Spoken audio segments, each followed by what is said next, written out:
James Cleveland Owens, Jesse, was born in 1913 in the heart of the Jim Crow South.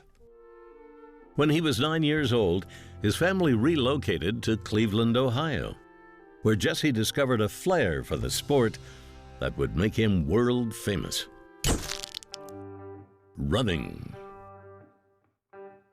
Early on, he was encouraged by his junior high track coach, who told Jesse he was good enough to be like Olympic champion Charlie Paddock.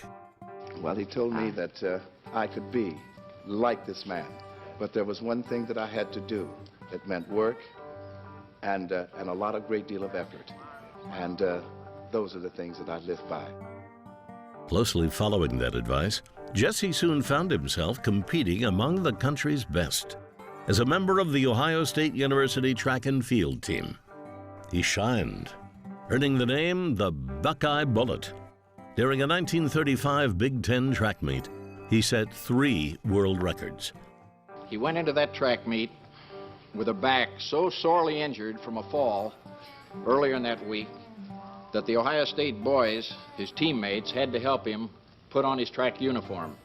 He was a resilient competitor, fighting through not only injuries, but also the spiteful scorn of racial discrimination.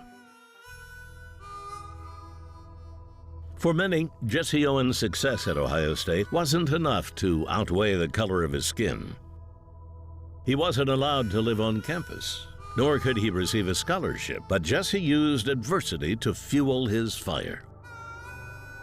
And when the 1936 Olympics came calling, he was ready to make his mark on an international stage.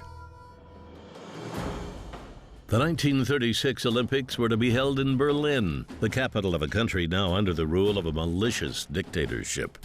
Adolf Hitler's Nazi Party was in firm control, infusing Germany with its anti-Semitic ideologies.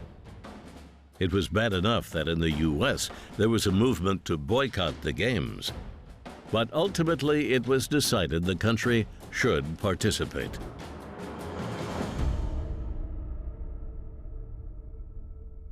When Jesse Owens stepped into Berlin's new Olympic Stadium, the atmosphere was exceedingly tense. For Hitler, the Games were a propaganda opportunity, an opportunity to prove the superiority of the Aryan race. This was Germany's chance to make its grand comeback, following years of ruin in the post-World War I era. But Hitler didn't anticipate an athlete like Jesse Owens. On August 3, 1936, Owens lined up for the 100-meter sprint, and when the gun went off, he tore down the track, crossing the finish line 10.3 seconds later. That's all it took for Owens to dismantle Hitler's plans for Aryan glory. 10.3 seconds. That time would earn Owens his first gold medal. But it wouldn't be his last. He went on to win 3 more, one in the 200-meter race, one in the long jump, and one in the 400-meter relay.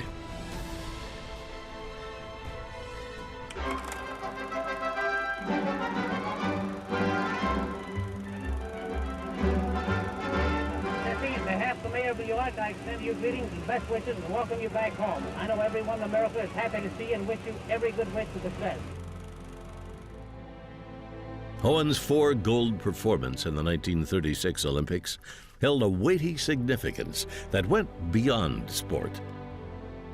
It served a devastating blow to the deceptive myth Hitler was methodically attempting to spread across Europe.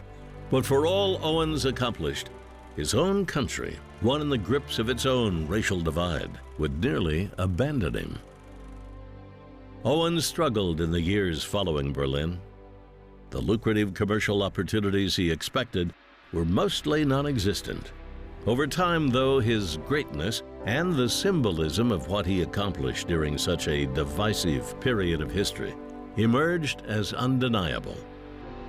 A determined competitor who did something that transcended his own athletic ambitions.